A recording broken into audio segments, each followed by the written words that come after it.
Ma'am अभी वो कर रहे हैं। हल रुक जाओ।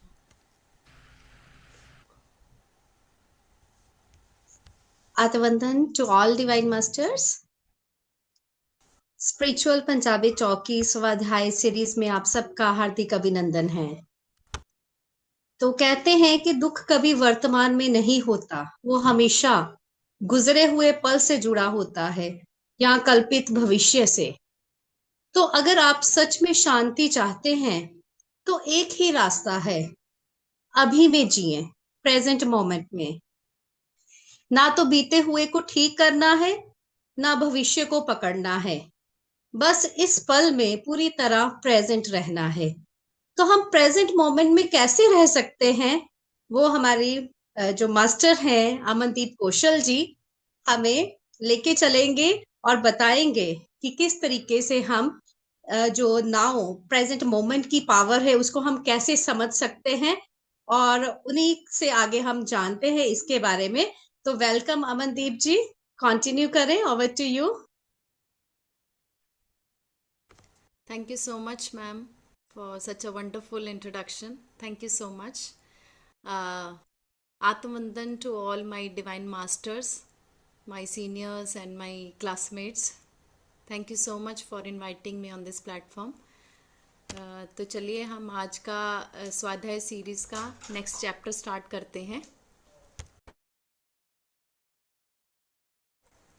So give me just moment, I am sharing my screen.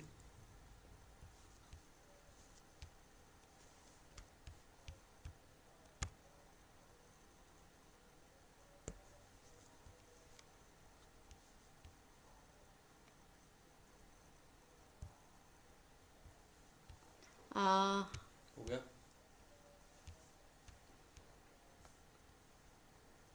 मुझे अनम्यूट कर दे। अनम्यूटेड ही हुआ। आप अनम्यूट है अमनदीप जी, आप कंटिन्यू ओके करें। ओके, जी जी, अनम्यूटेड अभी। ओके। मेरी स्क्रीन विजिबल है ma'am? Yes ma'am. Okay okay, thank you so much ma'am. तो चलिए मैं आप सभी का ही वेलकम करती हूँ इस मंच पे। आज हम अपनी स्वाध्याय सीरीज में the power of now book, जिनके जो रचनाकार हैं उनका नाम है कार्टोलॉजी, और आज हम उनके दूसरे चैप्टर की ओर बढ़ रहे हैं। जो दूसरा चैप्टर है उसका नाम है consciousness, the way out of pain. जब हम इस चीज़ की बात करते हैं the way out of pain, उससे पहले मैं एक छोटा सा, जैसे हम होते हैं ना कि क्योंकि पेशे से मैं एक टीचर हूँ तो वही आदत है मुझे रिकैप्चुलेशन की। तो मैं अपने सभी प्रिय मास्टर से पूछना चाहूँगी कि हमने पिछले चैप्टर के अंदर क्या किया था।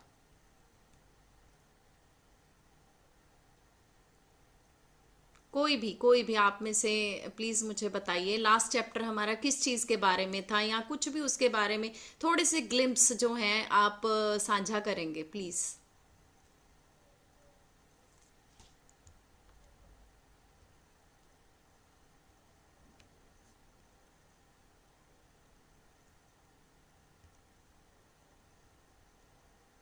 No one?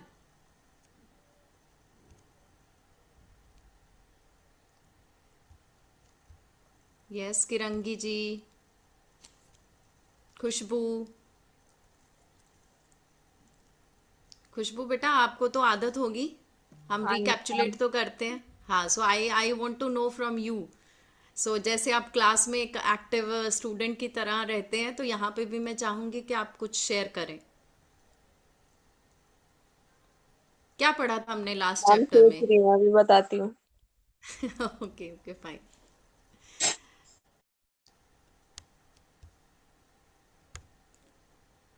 Yes Poonam ji.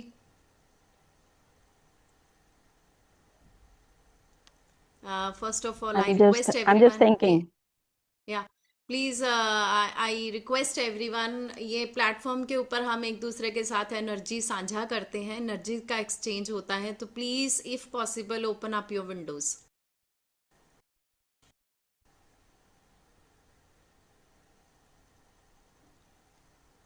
Thank you so much Poonam ji, thank you Manisha ma'am, Praveen ma'am.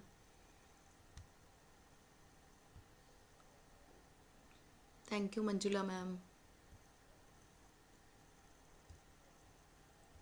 किसी को नहीं याद आ रहा? लास्ट टाइम हमने पढ़ा था you are not your mind. आप अपना मन नहीं है। जैसे हमने लास्ट चैप्टर में किया था कि ना हम अपनी आइडेंटिटी हम अपनी बॉडी से बताते हैं।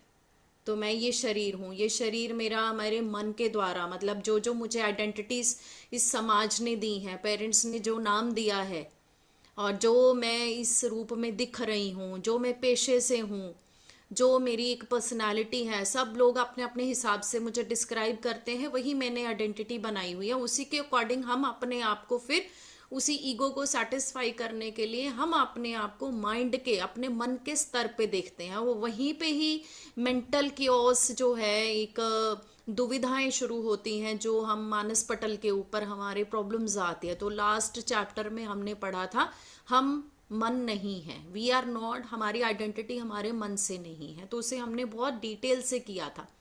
तो आज उसी से रिलेटेड जो हमारा एक टॉपिक बनता है, जो सेकंड चैप्टर है, that is consciousness the way out of pain. तो जैसे कि हमने बताया, कॉन्शियसनेस यानी कि जागरूकता। जागरूकता क्या है? पेन से बाहर आने का रास्ता। तो सबसे पहले हम बात करते हैं कि पेन का मतलब आप क्या समझते हैं, या आप या हम क्या समझते हैं कि पेन क्या चीज है। पेन, इन्होंने जो एक आर्टोलॉजी ने बताया, जैसे हम पेन की जब भी एक परिभाषा सामने आते तो हम बॉडी पेन की बात करते हैं। बॉडी पेन कैसे होता है? दो तरह का पेन होता है, एक फिजिकल पेन होता है और एक इमोशनल पेन होता है।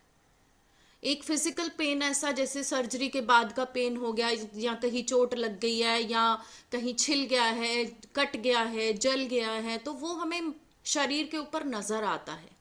और उससे मिलने वाला जो भी दर्द होता है, वो हर एक पेशेंट एक्सेप्ट कर लेता है दैट यस, अगर मेरा कहीं से कटा है, कहीं छिला है, या कहीं पे मुझे पेन आया है, या बोन ब्रेक हुआ है, कुछ भी हुआ है, उस फिजिकल पेन को सहन करने की शक्ति हम सबके भीतर होती है। क्यों?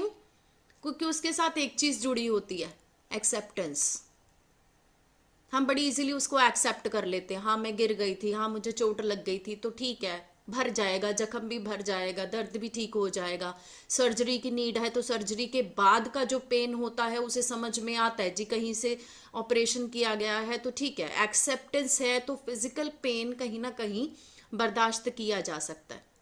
लेकिन एक ऐसे पेन भी होते हैं जिसकी भरपाई इजीली नहीं की जाती, और वो कुछ इस जन्म का नहीं होता है, वो हमारे पूर्व जन्मों के संचित कर्मों की वजह से भी होता है।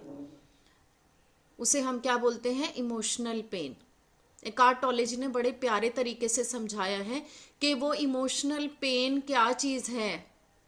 When we have not the power of acceptance, जब हम किसी चीज को एक्सेप्ट नहीं करते हैं, दैट मीन्स जितना अधिक रेजिस्टेंस अंदर होगा, रेजिस्टेंस का मतलब किसी चीज को हम ना मानते हैं ना हम उसे एक्सेप्ट करते हैं, लेकिन वो हमारे पास हमारे पास्ट ट्रॉमास का, हमारे पूर्व जन्मों का, हमारी किसी ऐसी जीवन की घटना का जिसकी कभी भी भरपाई नहीं हुई थी, वो चीज ट्रिगर होते होते, माउंट होते होते, कब वो हमारे जहन में, हमारी एथरिक बॉडीज में बैठ गई है, उस टाइप के पेन को उन्होंने इमोशनल पेन का नाम दिया।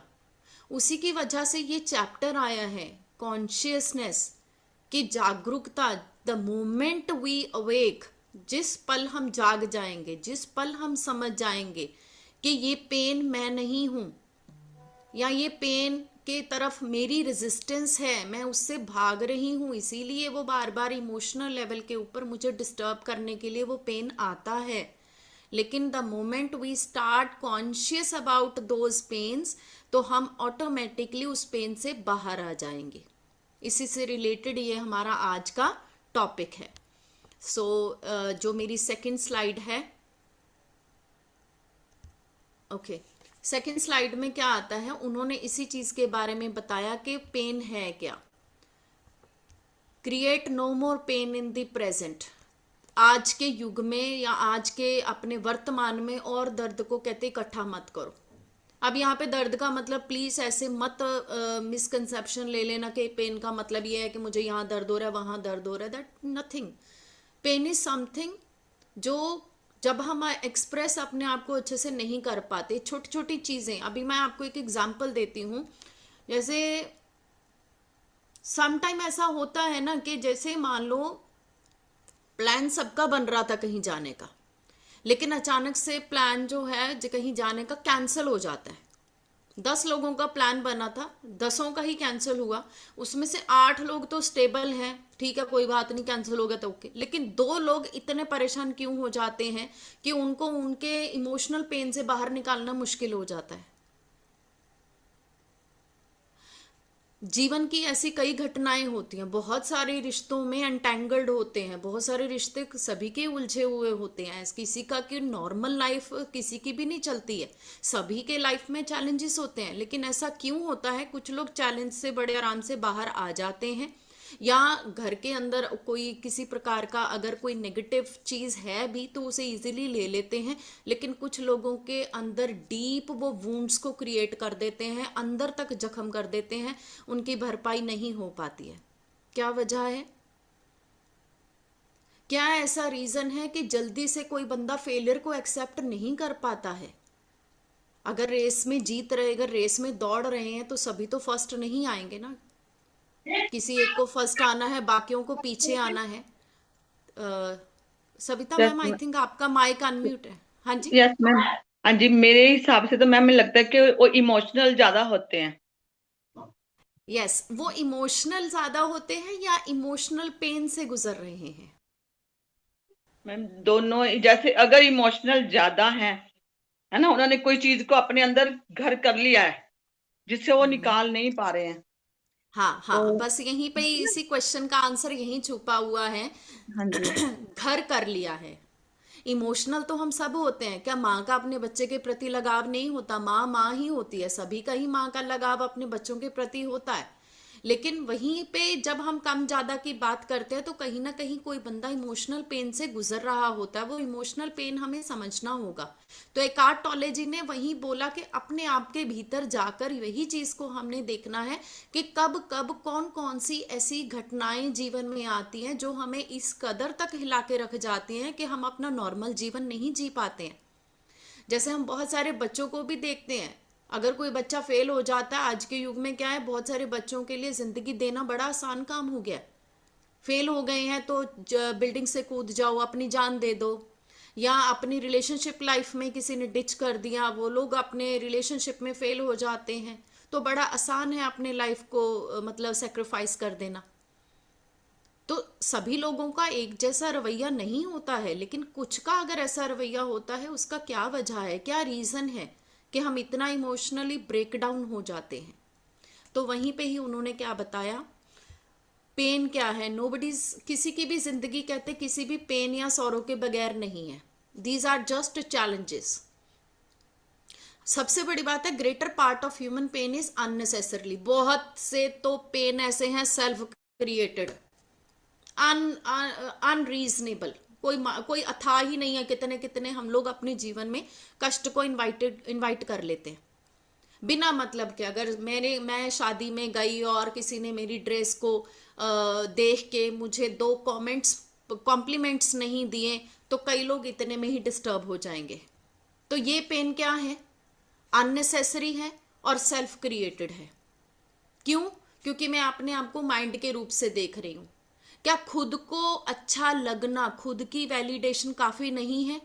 जो हम 4 लोगों से वैलिडेशन मांगे कि सब 4 लोग आके मुझे जब तक नहीं बोलेंगे मैं अच्छी लग रही हूँ, अच्छी लग रही हूँ, अच्छी लग रही हूँ, तब तक मुझे सेटिस्फैक्शन नहीं मिलेगी। सो मोस्टली पेन आर कहते अननेसेसरली और सेल्फ क्रिएटेड। और ये मैंने छोटी सी उदाहरण दी है, और जीवन में हम अक्सर अपने रिश्तों में भी यही सब काम कर रहे हैं, जिसकी वजह से हमें अपनी फैमिली के अंदर भी चैलेंजेस फील होते हैं।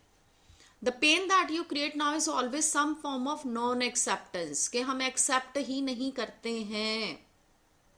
लेट्स सपोज इफ अगर आप किसी इंटरव्यू देने के लिए गए हो और इंटरव्यू में आपने इंटरव्यू दिया और आप वहां पे अनफॉर्चुनेटली रिजेक्ट हो जाते हो, तो वहां पे हमें ये चीज एक्सेप्ट करनी है। ये फेलियर मुझे ये नहीं बता रही है कि आगे के लिए रास्ता बंद हो गया, बल्कि फेलियर मुझे नए तरीके से इंटरव्यू देना सिखा रही है, कौन सी ऐसी रीजन थी जहां पे मैं चूक गई, मुझे उस पे काम करना है। तो every single failure is our teacher. हर एक फेलियर हमें ये सिखाती है कि जीवन में अब आगे कहाँ कहाँ अपने आप को करेक्ट करना है। लेकिन प्रॉब्लम कहाँ आ जाती है, हम नॉन एक्सेप्टेंस पे आ जाते हैं कि ये तो मैं मान ही नहीं सकती, मुझे ऐसे रिजेक्ट कैसे कर दिया, मैं तो बिल्कुल अच्छा काम किया था। तो जब हम नॉन एक्सेप्टेंस में आते हैं, उसी के साथ ही फिर दुख शुरू होता है। फिर आता है, कहते कितना पेन का डिग्री कितना रहेगा, जितना हम प्रेजेंट मोमेंट में नहीं रहेंगे, जितना हमारे अंदर नॉन एक्सेप्टेंस। कई लोगों को देखा है ना, हर चीज को नकारते हैं, हर चीज के लिए वो मना करते हैं। जितना आप नकारोगे, जितना आप नॉन एक्सेप्टेंस की भावना में रहोगे, उतना ज्यादा आपको हर एक चीज पेनफुल ही नजर आएगी। The more you are able to honour and accept now, जिस समय आपने आज को, अभी को, इस मोमेंट को एक्सेप्ट करना शुरू कर दिया, उसी तरह से उसी टाइम पे आप अपने ईगोइक माइंड से फ्री होकर उन सफरिंग से आप निजात पालेंगे। वो पेन आपके उसी टाइम वैनिश हो जाएंगे। जैसा कि मैंने अभी बताया, इंटरव्यू में जाके दो तरह के लोग गए। एक ने अपने आप को वहीं पे जज करना शुरू कर दिया, मेरे में ही कमी हो गई, मुझे ऐसा मना कर दिया गया। या कुछ लोग ऐसे भी होते हैं कि ऐसे कैसे मना कर दिया, इन्हीं को ही कुछ नहीं आता होगा, इन्होंने ही मेरे अंदर कुछ अच्छा नहीं देखा होगा। लेकिन उन दो के अलावा अगर हम तीसरे ऐसे बंदे की ओर देखें भी, yes something I have to give answer in a different way, मुझे यहाँ पे इंटरव्यू में ऐसा नहीं ऐसे करना चाहिए था। यस, मुझे एक लेसन मिला, नेक्स्ट टाइम और अपॉर्चुनिटीज आएंगी, I will correct my self. उसी स्थिति को देखने के दो नजरिए, एक ने पेन क्रिएट किया और एक ने लेसन सीख के आगे बढ़ा। सो यही हमें करना है, नाउ मोमेंट में रहना है। उसके बाद आ जाता है द पेन बॉडी कॉन्सेप्ट। जैसा कि मैंने स्टार्टिंग में ही, क्लास के स्टार्टिंग में ही बता दिया था कि पेन बॉडी क्या चीज है। यहाँ पे पेन बॉडी का मतलब फिजिकल पेन की बात नहीं हो रही है, यहाँ पे पेन बॉडी का मतलब क्या है, इमोशनल बॉडी की बात हो रही है। अब यहाँ पे इमोशनल, जैसे मैंने पहले भी आप लोगों के साथ डिस्कशन किया है, हम कई बार सुनते भी हैं कि कई बार ऐसा होता है ना कि छोटी सी घटना हमें बहुत अंदर तक हिला के रख जाती है। तो यहाँ पे हम अपने आप को ये नहीं बोलेंगे कि हम इमोशनली वीक हैं, इमोशनली स्ट्रांग हैं। यानी कि कुछ ना कुछ हमारे इमोशनल बॉडी के साथ हमने इस तरह की छेड़छाड़ की है जिसमें आपके पास्ट कर्मास का भी कुछ कॉन्ट्रैक्ट शामिल है। कुछ हमने पास्ट की कुछ ऐसी घटनाएं, वो आपके बचपन की हो सकती हैं, युवावस्था की हो सकती, कुछ ऐसी घटनाएं जो अनहील्ड वुंड्स रह गए थे या अनरिजॉल्व्ड ट्रॉमास रह गए थे, जिन्हें समय रहते आप लोगों के साथ जिस भी कनेक्शन में, जैसे छोटे बच्चे को अगर मान लो माता पिता की तरफ से सही से अटेंड नहीं किया जाता, या एक छोटा बच्चा होता है जिसकी स्टेप मदर होती है या स्टेप फादर होते हैं, अब वो जिस प्रकार का उसको बिहेव बचपन में मिला, उसकी केयर वेयर वैसी नहीं हुई, तो वहीं पे ही वो बच्चा अपने अंदर एक इमोशन को बिठा के रखेगा कि कोई मुझे प्यार नहीं करता है या मेरे को सुना नहीं जाता है। वो बच्चा अगर आज बड़ा हो जाएगा, इवन तो नौकरी भी करने लग जाएगा, तो वो इमोशनल ट्रॉमा जो उसे बचपन में मिला था वो उसकी इस लाइफ में भी कैरी हो रहा है। वो चाहे आज किसी भी उम्र में हो, लेकिन वो बचपन वाला ट्रॉमा उसकी युवावस्था और आपकी मैच्योर अवस्था के साथ साथ कंटिन्यू रहता है। तो वहां पे हमने क्या करना है, उसे हमने पेन बॉडी की नजर से देखना है। This is called pen body actually. अब वो जरूरी नहीं है इस जन्म का हो, हमारे पूर्व जन्मों के भी कुछ ऐसे ट्रॉमास रहते हैं कि हमने पूर्व जन्म में कोई ऐसा इंसिडेंट फेस किया है। जैसे हम बोलते हैं ना, कईयों को हाइट से फोबिया होता है, किसी को मतलब उससे पानी से फोबिया होता है, हाइड्रोफोबिया होता है, कोई क्लॉस्ट्रोफोबिया का शिकार होता है, किसी को तेज स्पीड में गाड़ी में नहीं जाना है। तो इस प्रकार यहाँ अंधेरे में डर लगता है, किसी को अकेलेपन से डर लगता है। ये सारे जो जितने हम फियर को फाइंड आउट कर पा रहे हैं, these are all connected with the pain body. तो आगे एकार्टोलॉजी क्या बता रहे हैं हमें, why does mind habitually deny और रेजिस्ट द नाउ, क्यों हमारा मन प्रेजेंट मोमेंट में रहने को स्वीकारता नहीं है। यूजुअली क्यों हमारा मन पास्ट या फ्यूचर में ही ट्रेवल करता रहता है। कहते those who have not found their true wealth are beggars if they have great material wealth. मतलब ट्रू वेल्थ यहां पे क्या है, नाउ मोमेंट में। जो नाउ मोमेंट में नहीं रहते हैं ना, कहते वो बेगर्स हैं, चाहे उनके पास कितना बड़ा मटेरियल वेल्थ क्यों ना हो। वो हमेशा बाहर के प्लेजर और बाहर के फुलफिलमेंट, बाहर की वैलिडेशन, दूसरे लोग उसे सिक्योरिटी जताएं भी, हाँ जी आप सुरक्षित हो, हम आपके सो एंड सो हैं, हम आपके केयर टेकर्स हैं, तो उसे सिक्योरिटी महसूस होगा। कोई दूसरा बंदा उसे प्यार जताए तो जी हमें ठीक है, मुझे प्यार मिल रहा है। लेकिन वो प्यार, वो वैलिडेशन, वो सेल्फ इनफ होना, वो अंदर की खुशी वो स्वयं के भीतर नहीं ढूंढता है, वो बाहर में ढूंढता है। तो एकार्टोलॉजी बोलते हैं कि ये सारा क्या चीज है, स्क्रैप है। स्क्रैप समझते हैं हम क्या होता है स्क्रैप, जहां गाड़ियां भी क्रश होने के लिए चली जाते हैं, या कूड़ा कचरा जिसे हम बोल देते हैं, वो सारा स्क्रैप है जो अनयूज्ड मटेरियल है। तो कहते हैं आप ऐसी अनवांटेड चीजों में घुसते हो, दूसरे वैलिडेट करें आपको, यस आप अच्छे लग रहे हो, दूसरा कोई आपको प्यार करे तो आप खुश हो जाते हो। So but it's infinite greater than anything the world can offer. कहते इससे भी अधिक असीम हमारे भीतर शक्ति है खुद को प्यार करने की, खुद को वैलिडेट करने की, इंस्टेड ऑफ कि हम दूसरों से कुछ ढूंढें। संसार हमें अगर लेश मात्र दे सकता है ना, उसका अथाह समंदर भगवान ने हमारे भीतर भर के रखा हुआ है। खुद को वैलिडेट करना सीखिए, खुद से प्यार करना सीखिए। The true nature becomes obscured by the mind and increasingly heavy burden of time has been accumulating in the human mind. सभी के सभी कहते हैं ना कि बोझ तले दबे हुए हैं। कौन सा बोझ तले दबे हुए हैं? जो प्रेजेंट मोमेंट में ना रह के आइदर हम लोग पास्ट की घटनाओं में घुसे रहते हैं, या तो हम फ्यूचर के वरीज में घुसे रहते हैं। तो इंसान कब बोझ तले दब के अपनी जिंदगी यहीं प्लैनेट अर्थ पे बिता जाता है उसे भी मालूम नहीं चलता। और जो असली खजाना, जो ट्रू ट्रेजर है, जो श्वास के अंदर है, जो प्रेजेंट मोमेंट में है, उसे हम अक्सर स्किप कर देते हैं। If you no longer want to create pain, अगर और जिंदगी में किसी प्रकार का इमोशनल पेन कहते वो क्रिएट नहीं करना चाहते हो आप लोग, तो क्या करना है, हमें अपने पास्ट पेन को छोड़ना पड़ेगा। They don't create any more time और at least no more than is necessary to deal with the practical aspect of life. कहते टाइम जोन क्रिएट करना बंद करो। क्या टाइम होता है? आज के मोमेंट में क्या टाइम है? आज मैं यहां हूं, प्रेजेंट मोमेंट में बैठी हूं, हम आप लोग बैठ के, सारे जने बैठ के इस अच्छी पुस्तक का स्वाध्याय कर रहे हैं, ये टाइम है, ये मोमेंट है। लेकिन हम कौन से टाइम जोन में चले जाते हैं? पास्ट टाइम जोन में, जिसमें ड्यूरेशन है, पुराने से पुराने समय से लेके अब तक क्या क्या हुआ वो घटनाएं दिमाग में चल रही हैं। फ्यूचर में ये मेरे अकॉर्डिंग होना चाहिए, अगर ना हुआ तो क्या होगा।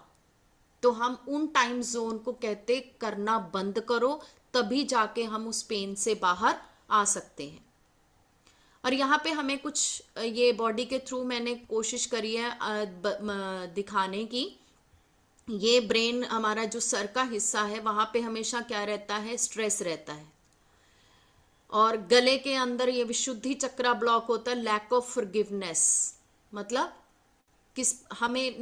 हम ना किसी से माफी मांगते हैं और ना हम माफ करते हैं। जब ये वाला सिनेरियो मैंने कई लोगों को कहते सुना है, कई लोगों को छोड़ो, मैं भी ऐसी ही थी, मैं खुद भी कहती थी।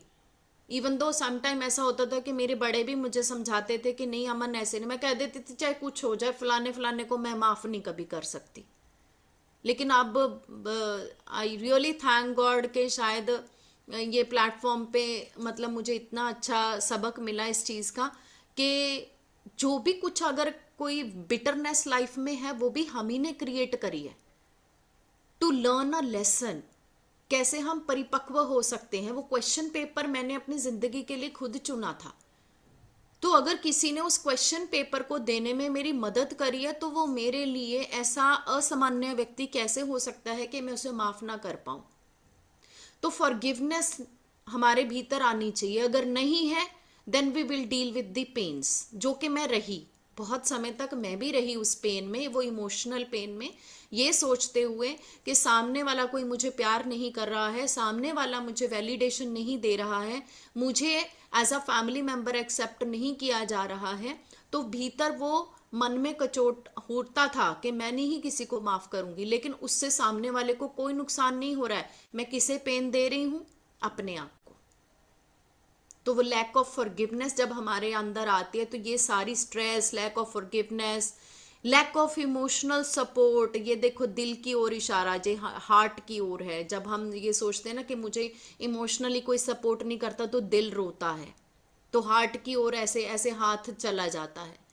तो ये सारे हमारे इमोशनल पेन के ट्रिगर पॉइंट्स हैं। ये कंधों को क्यों दिखाया गया है? इसके ऊपर बर्डन, शोल्डर हमारे वजन उठाते हैं, लेकिन कौन सा वजन उठा रहे हैं? ये इमोशनल बर्डन उठा रहे हैं।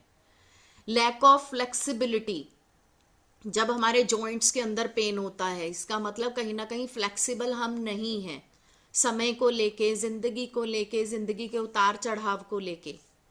आइसोलेशन, फाइनेंशियल वरीज, तो हमारे पेट में बटरफ्लाइयां उड़ती हैं अगर किसी भी प्रकार का हमें कोई एकदम से ट्रॉमेटिक कोई सिचुएशन हमारे पास आ जाती है।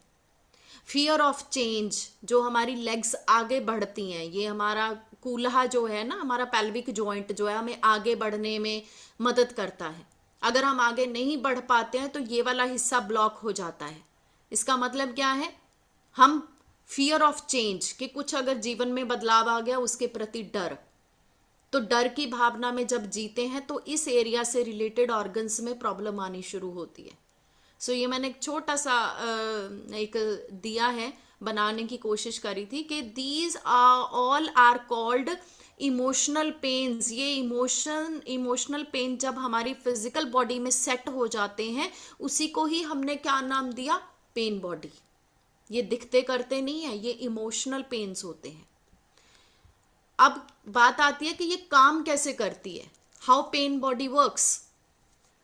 नकारात्मक सोच से दर्द शरीर को ऊर्जा मिलती है। दर्द शरीर यानी कि पेन बॉडी। ऑलरेडी जो हमारा अभी एक और मजे की बात ये है कि जैसे ही हमारी ये पेन बॉडी है ना, तो ये जीना सीख जाती है इसी तरह से। अब क्या बात होती है कि जैसे कि पैरासाइट होता है ना, वो जो दूसरे लिविंग क्रीचर्स के ऊपर जीता है, तो वो क्या करता है? उसी का ही खून निचोड़ निचोड़ के वो खुद ही उसके ऊपर जीना शुरू कर देता है।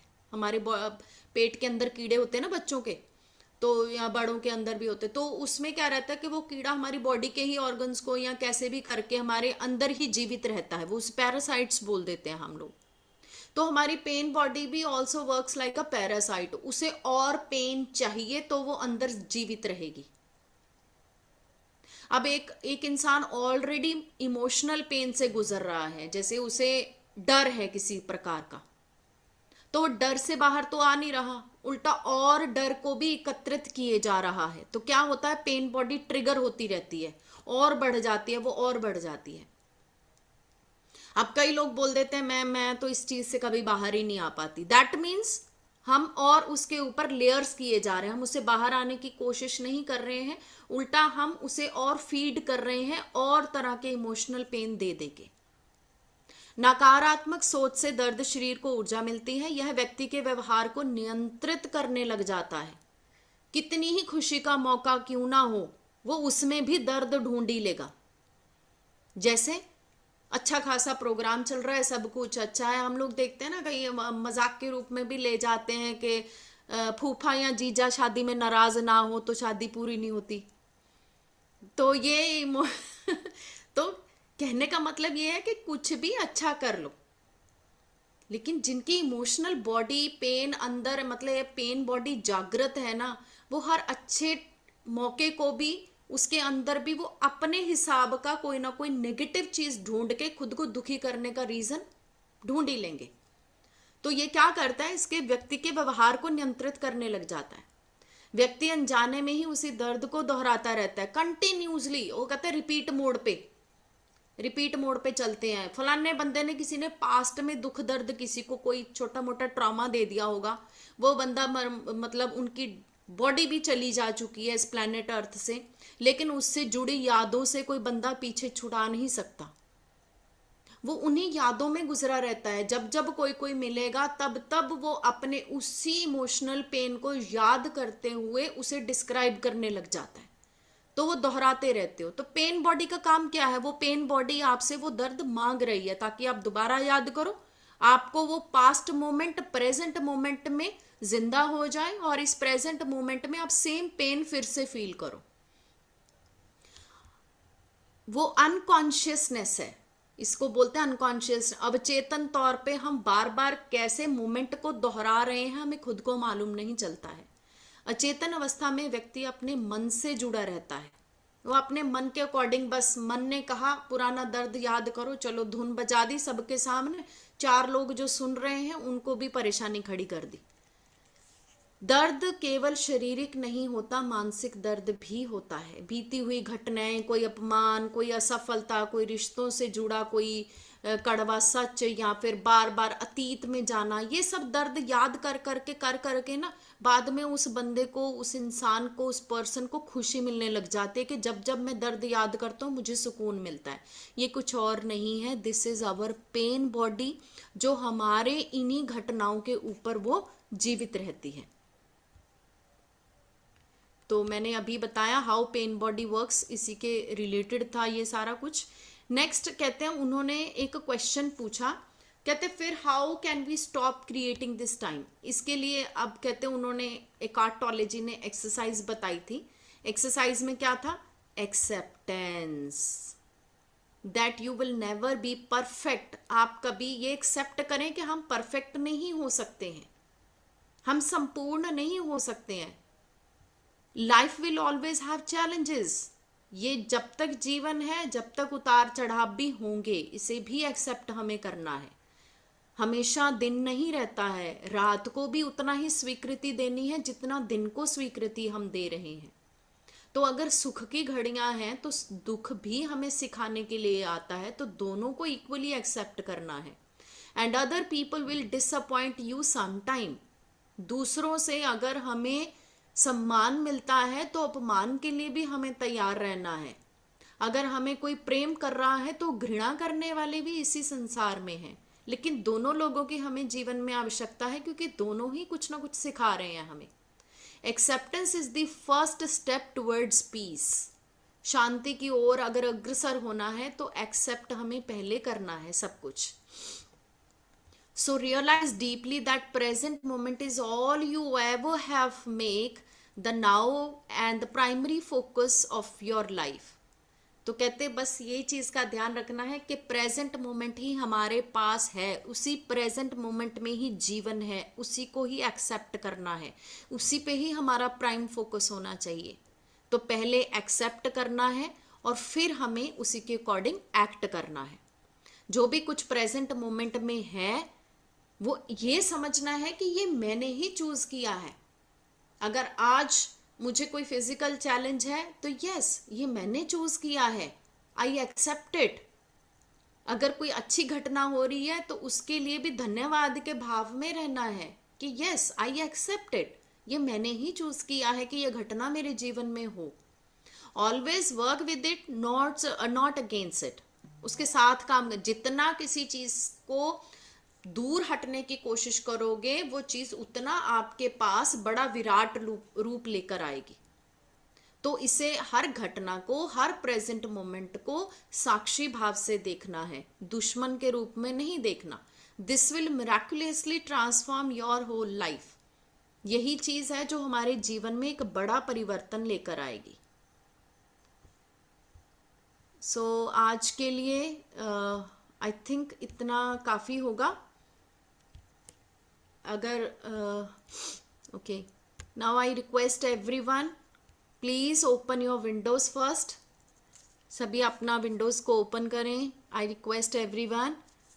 एंड कोई भी आपका कोई क्वेश्चन है या आप इसमें कुछ ऐड ऑन करना चाहते हैं या आपके लाइफ का कोई इससे जुड़ा कोई एक्सपीरियंस है, मेरे तो जिंदगी के बहुत बड़े बड़े एक्सपीरियंसेस हैं, ये मान के चल लो कि ये पूरा चैप्टर ही मेरी लाइफ को रिफ्लेक्ट करता है। तो बहुत कुछ मैंने सीखा भी है और बहुत कुछ चीज़ें सीखनी बाकी भी हैं।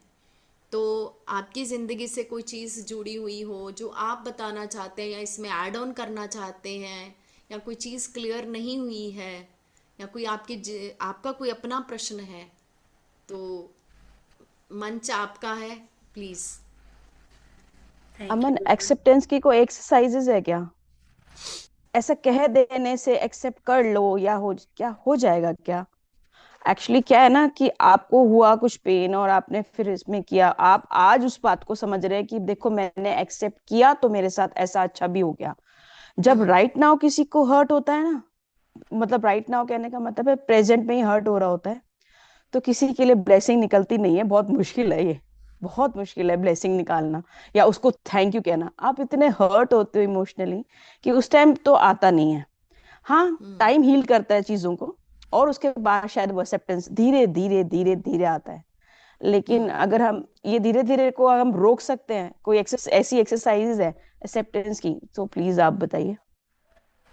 ओके, अभी आपके क्वेश्चन में ही आपका आंसर था, पता है कि धीरे धीरे धीरे धीरे वो एक्सेप्टेंस आ जाती है।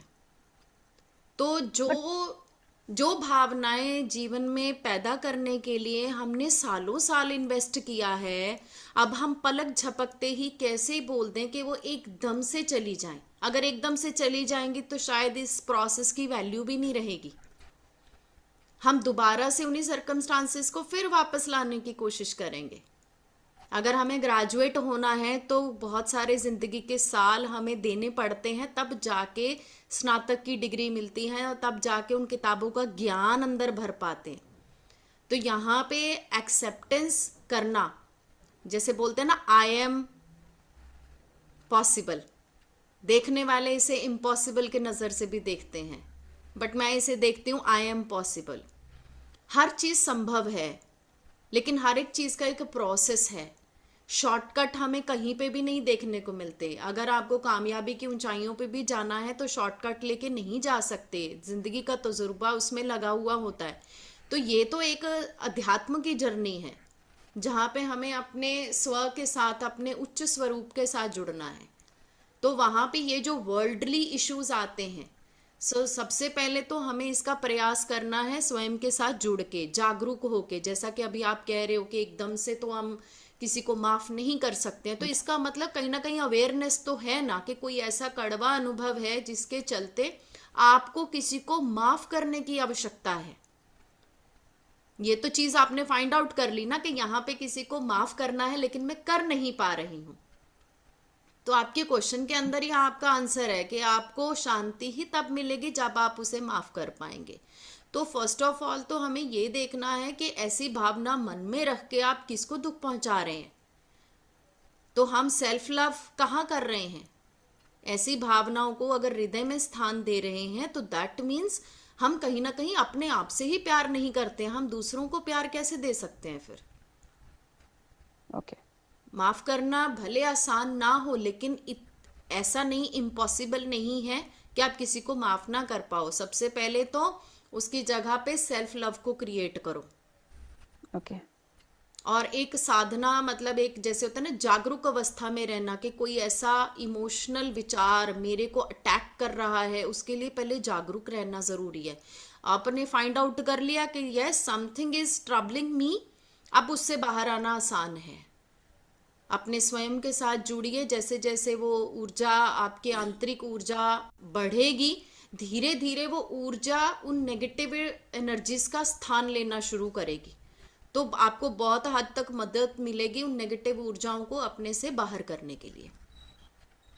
Okay, I hope I have given a proper answer. Praveen ma'am, आप प्लीज इस पे थोड़ा आप भी बताइए। बहुत अच्छा आंसर दिया अमन, बहुत बढ़िया, बहुत प्राउड फील हो रहा है अपने स्टूडेंट में। Thank you so much, thank बहुत यू मैम। अच्छा। पीपीटी पिछली शेयरिंग बंद बच्चा कर दो में और बेटा एक बताना। बार।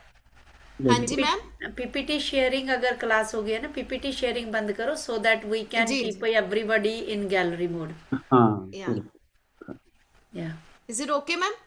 या thank you ma'am. Poonam ji, process तो इसने बता ही दिया था अमन ने पहले ही, कि मेडिटेशन करना, ध्यान में बैठना, तो उसी जी से धीरे जी धीरे एक्सेप्टेंस आएगी। जी। बिल्कुल, बहुत बढ़िया। धीरे धीरे रे मना, क्या है धीरे आगे? धीरे ही सब होए, इसी बट वो कुछ। धीरे धीरे का मतलब क्या है? यानी कि कीप ऑन धीरे प्रैक्टिसिंग, धीरे रे कीप मना, ऑन धीरे सब कुछ प्रैक्टिसिंग। होएगा। हाँ, कीप ऑन प्रैक्टिसिंग, माली कीप ऑन सिद्धि सब प्रैक्टिसिंग। होगा। Practice is the key, practice is the key. हम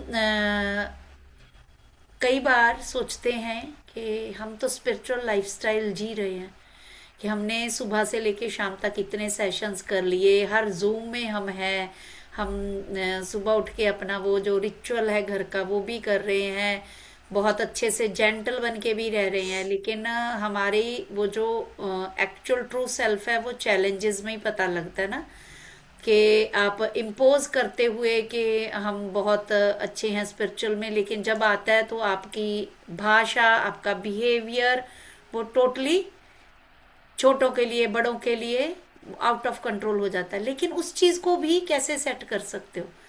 प्रैक्टिस से, अंडरस्टैंडिंग से। ठीक है।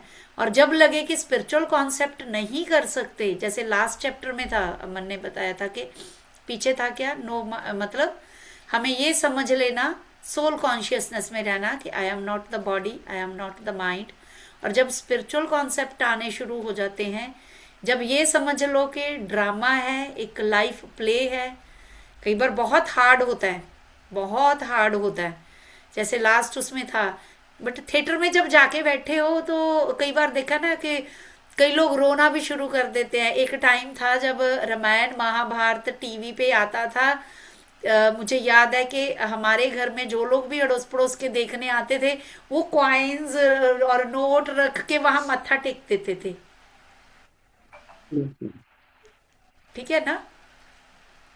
तो वो जो ड्रामा है, और जो चीज, जो बंदा ये समझता था कि ये तो टीवी है, उसके लिए वो टीवी था। आपने कनेक्ट कैसे होना है?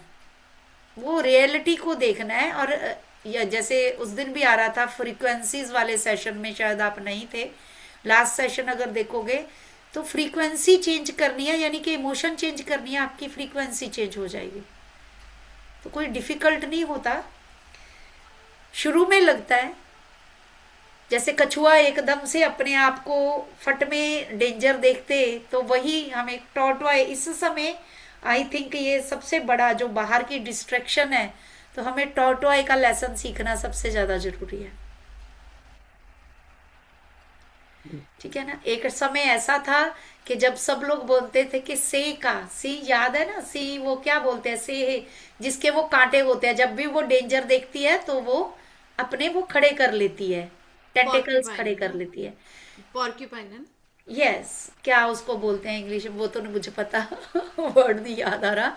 लेकिन आज से 30-40 साल पहले अगर जाए, या 20-25 साल पहले जाए, वो सिनेरियो था कि हमें अपनी सेल्फ, लेकिन अभी सब कुछ क्लियर है, सब कुछ है, बट हम अननेसेसरली ही अपने वो टेंटिकल खड़े कर लेते हैं। छोटा सा कुछ अभी आया ना कि वो फाइट एंड फ्लाइट मोड, वो आप किसी का मैसेज चेक कर लो, उससे भी फाइट एंड फ्लाइट में चले जाओगे। यस। किसी का थॉट आ गया, बॉस का थॉट आ गया, ऑफिस में जूम मीटिंग ज्वाइन करने से पहले अपने मेंटर का ध्यान आ गया, तो कॉर्टिसोल बढ़ जाएगा, तो वो fight and flight and freeze में चले जाओगे आप, है ना?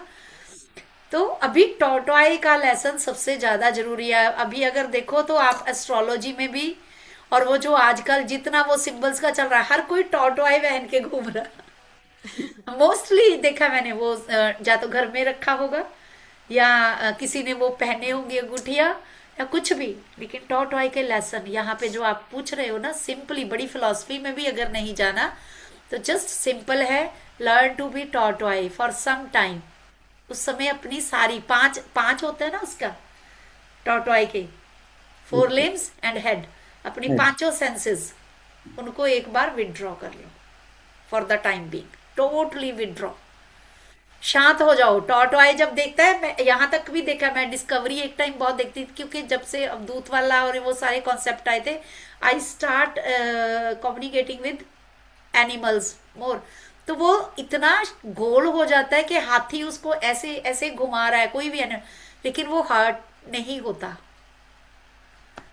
सो thank you Aman, thank you very much, wonderful knowledge और wonderful efforts and beautiful delivery. Thank बिल्कुल, यू। बहुत बढ़िया।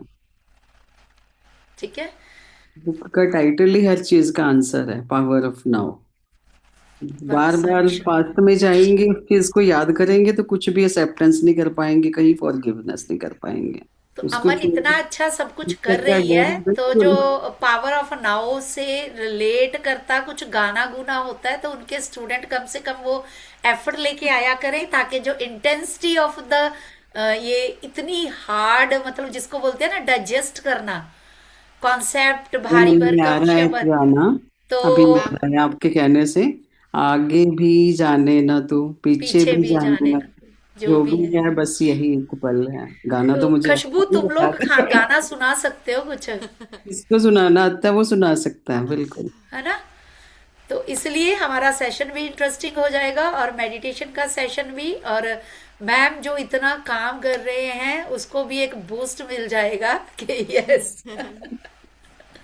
थैंक यू बिल्कुल, जी, सुना थैंक यू। दो ये गाना। किसी को आता है गाना ये वाला?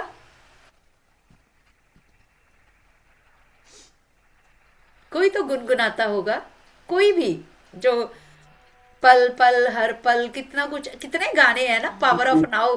हर बार एक छोटा सा गाना लेके आया करो। ठीक है ना? चलिए masters, thank you very much, thank you very much for everything Aman ji. तो अभी मैं म्यूजिक शेयर करती हूँ, तो आप मेडिटेशन में बिठाइए सबको। हम 15-20 मिनट तक मेडिटेशन करेंगे। यस। मैम एक बार ना मुझे बता देना कि बीच में वॉइस ब्रेक हो रही है या डाउन जा रही है।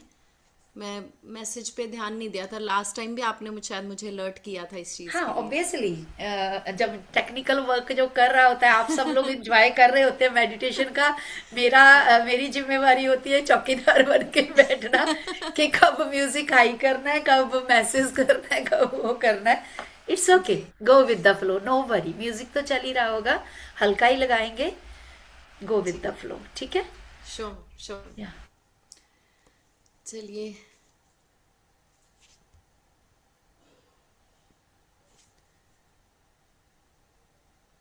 ज्ञान की कक्षा के बाद आइए अभी ध्यान की यात्रा की ओर चलते हैं।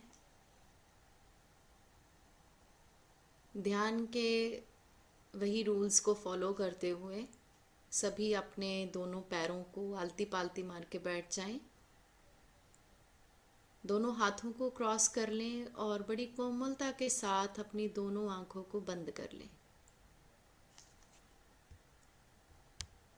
बाहर के संसार का अभी जो भी अवलोकन हमने किया है उसे बंद करके अब भीतर के उस दिव्य जगत की ओर अपने कदम बढ़ाएंगे।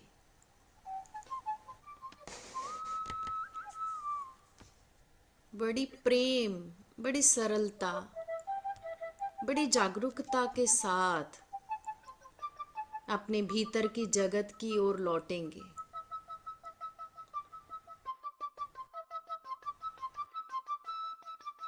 इस पुस्तक की ऊर्जा के साथ आइए जुड़ते हैं।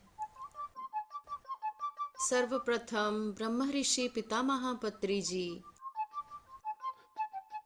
महाअवतार बाबा जी एवं समस्त गुरुमंडल का आवाहन करते हैं।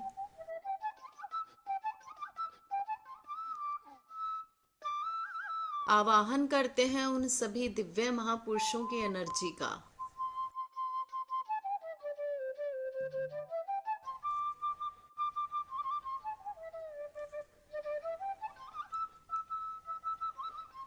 और मन को अपने धन्यवाद के आभार से और प्रेम के आभार से भरते हैं।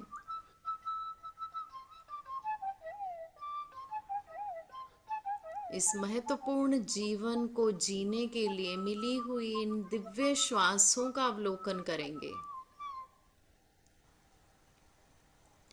अपने भीतर बह रहे इस अमृत रूपी प्रवाह को, इन श्वासों को अपने भीतर इसके आवागमन का अवलोकन करेंगे।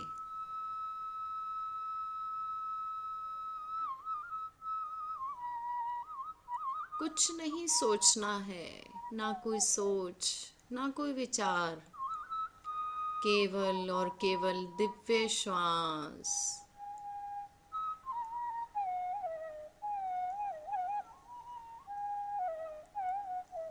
जो भी कुछ है इस वर्तमान पल में है, इस वर्तमान पल में इस अद्भुत जीवन को महसूस करना है।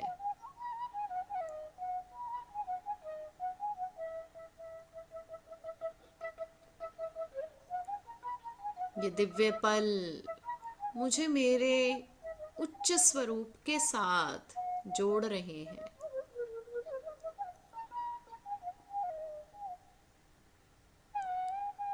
मन ही मन भीतर संकल्प करें, मैं अपनी पूर्ण आत्मा के साथ एक हूँ।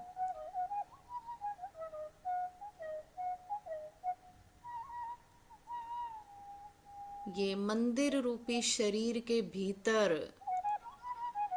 अपने उस उच्च स्वरूप को मैं जान पा रही हूँ।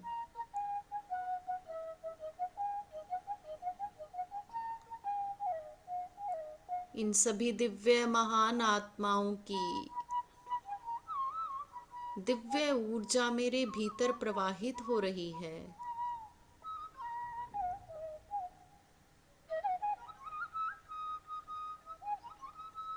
मेरे शरीर का एक एक अंग पूर्ण रूप से उस दिव्य ऊर्जा के साथ जागृत हो रहा है।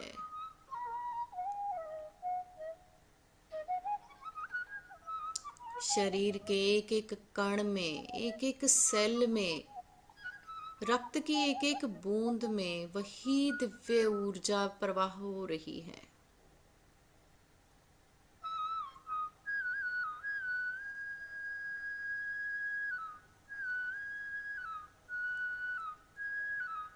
कोई भी पास्ट टाइम नहीं है, ना कोई फ्यूचर है, सिर्फ ये वर्तमान क्षण, इसके भीतर चलती हुई ये श्वास का प्रवाह और इन दिव्य एनर्जीज के सानिध्य में बैठा हुआ मेरा शरीर और इस दिव्य ग्रुप की ऊर्जा के अंदर मेरी बढ़ती हुई ऊर्जा, ये मेरा वर्तमान पल है।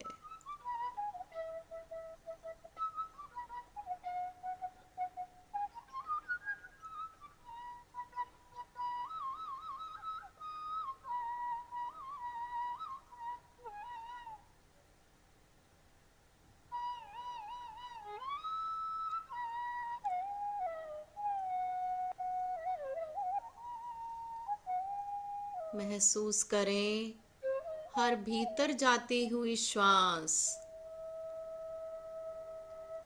मेरी हर प्रकार की पेन बॉडी को हील करते जा रही है।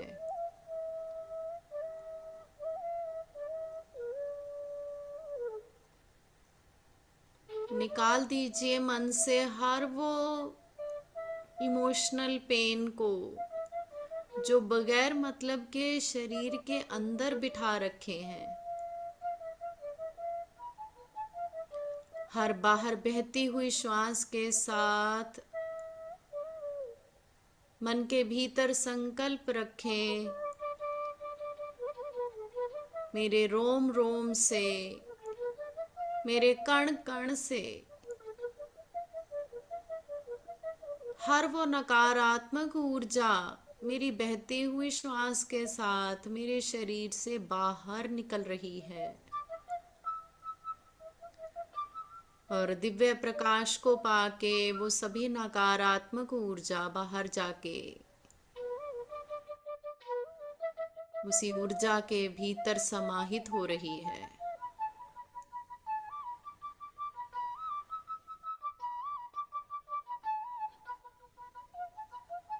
और हर अंदर जाती हुई श्वास स्वयं के प्रति बहुत सा प्रेम हर कण कण में, हर रोम रोम में,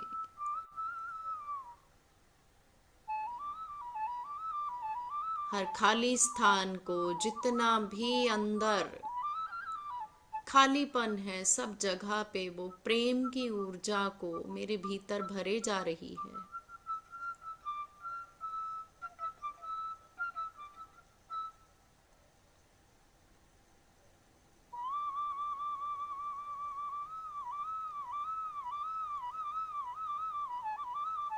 मेरे जीवन में हर वो रिश्ता जिसके प्रति एक घृणा का भाव,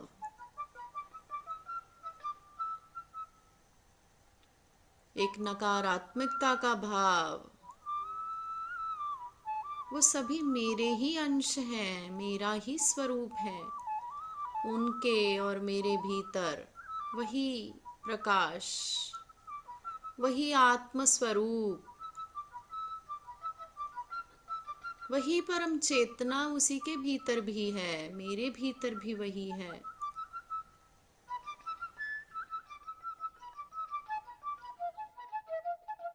तो अलगपन कहाँ से आया?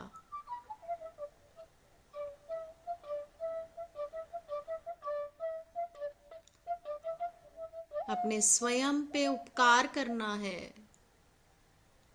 हर तरह की नकारात्मक भाव को अपने शरीर से बाहर करते हुए स्वयं के प्रति करुणा भाव, प्रेम भाव, दया भाव, क्षमा भाव,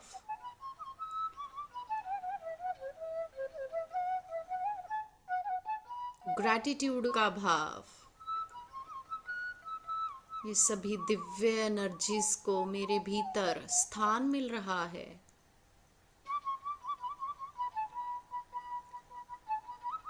अब मेरे भीतर भी प्रेम और बाहर भी प्रेम।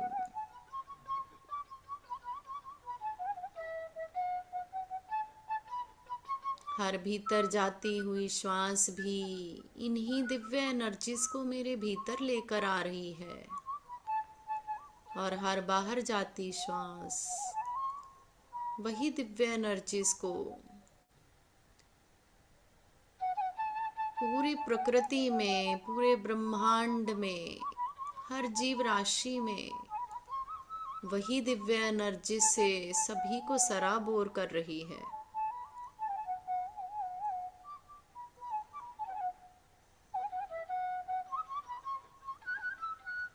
बने रहेंगे अपनी श्वास के साथ, पूर्ण जागरूकता के साथ।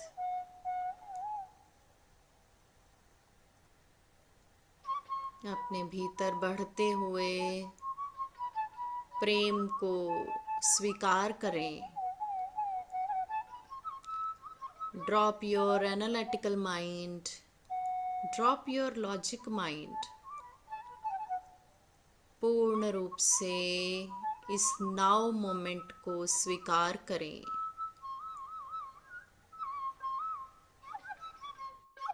बने रहें अगले कुछ पल अपनी इन्हीं श्वासों के साथ।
बने रहें अपनी सांसों के साथ अगले 10 मिनट तक। Be with your breath for next 10 minutes.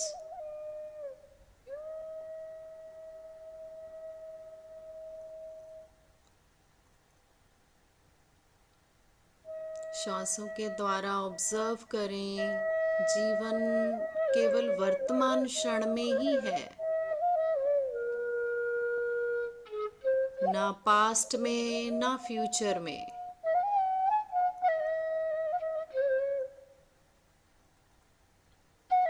अपने उसी वर्तमान क्षण को अपनी श्वासों के द्वारा महसूस करते रहें।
खाली कर दीजिए अपने इस हृदय स्थान को, किसी भी बोझ से मुक्त कर दीजिए।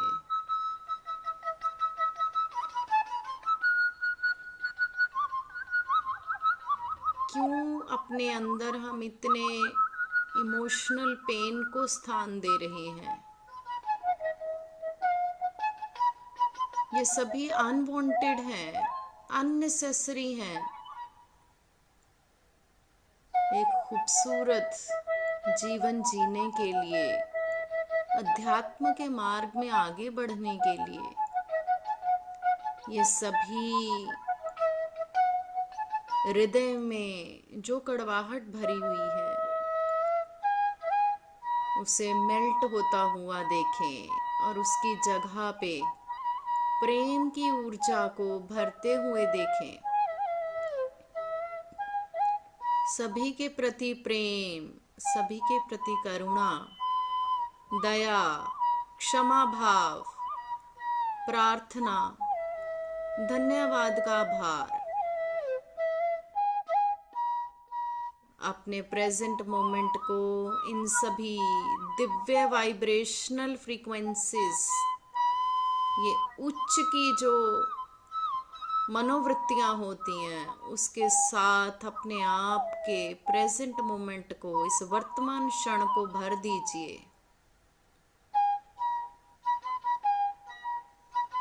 ये मानव जीवन में ही हम अपने उस परम उद्देश्य की प्राप्ति कर सकते हैं। अपने जीवन के उस परम उद्देश्य से विमुख ना होएं। अपने उस परम चेतन तत्व को इन्हीं दिव्य ऊर्जाओं के भीतर जागृत होता हुआ महसूस करें।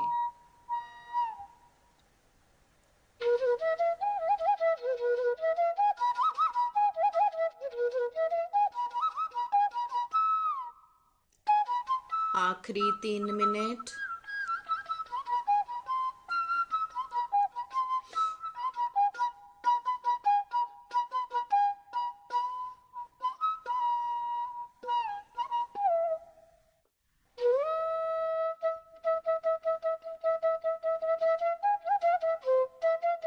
जितना अधिक इस हाई वाइब्रेशनल फ्रिक्वेंसीज को भीतर स्थान देंगे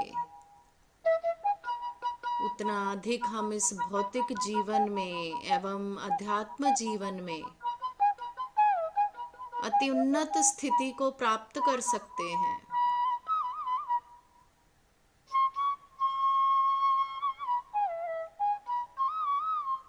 तो अपने उस परम चेतन तत्व का, अपनी उस पूर्ण आत्मा का हाथ थामे रखें और प्रतिपल अपने आप को ये याद दिलाएं, I am love, I am light. मेरा स्वरूप प्रकाश रूप है और मैं प्रेम की स्वरूप हूँ।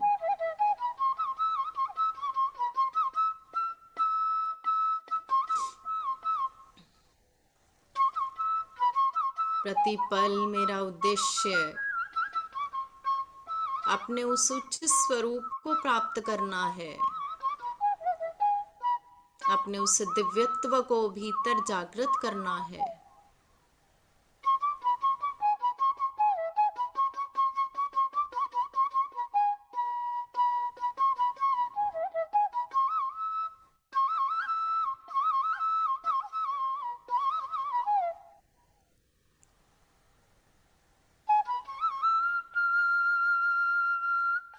मैं अपने जीवन की हर उस घटना को, प्रिय या अप्रिय, उन सभी घटनाओं को धन्यवाद देती हूँ।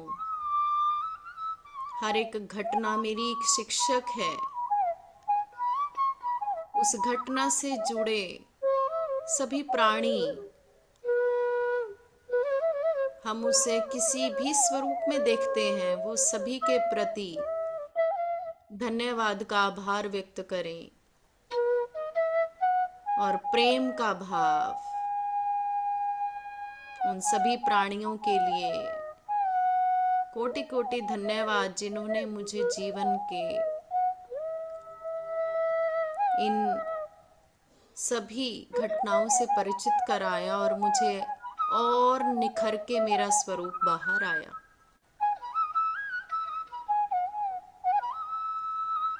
धन्यवाद का आभार व्यक्त करें ब्रह्मर्षि पितामह पत्री जी, ब्रह्म महाअवतार बाबा जी, समस्त गुरु मंडल।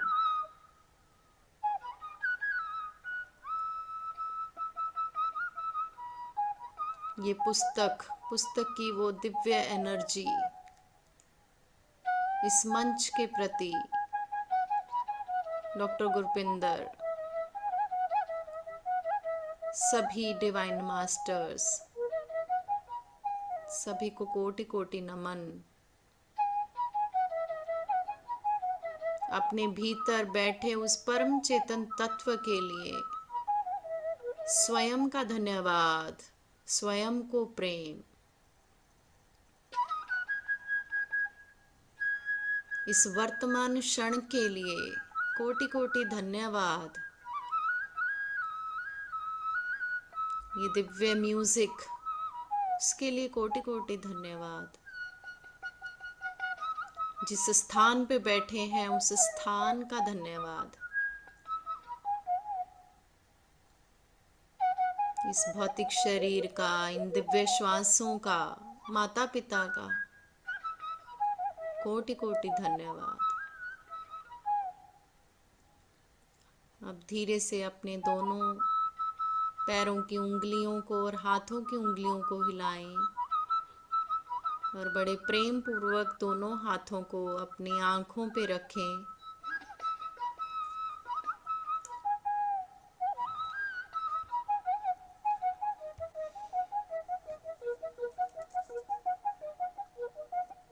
और बड़े प्रेम के साथ दोनों हाथों को नीचे लाते हुए एक प्यारी सी मुस्कान के साथ दोनों आंखों को खोल लें।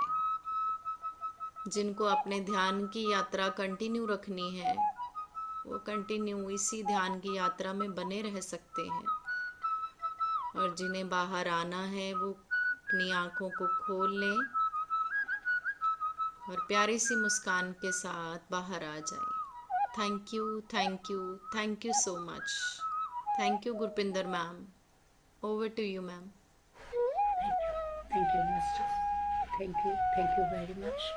इसी तरह ध्यान में, चिंतन मनन में, क्योंकि श्रवण के बाद चिंतन मनन, और उसी ऊर्जा के साथ हम सभी से विदा लेते हैं। कल फिर मिलेंगे। Thank you, thank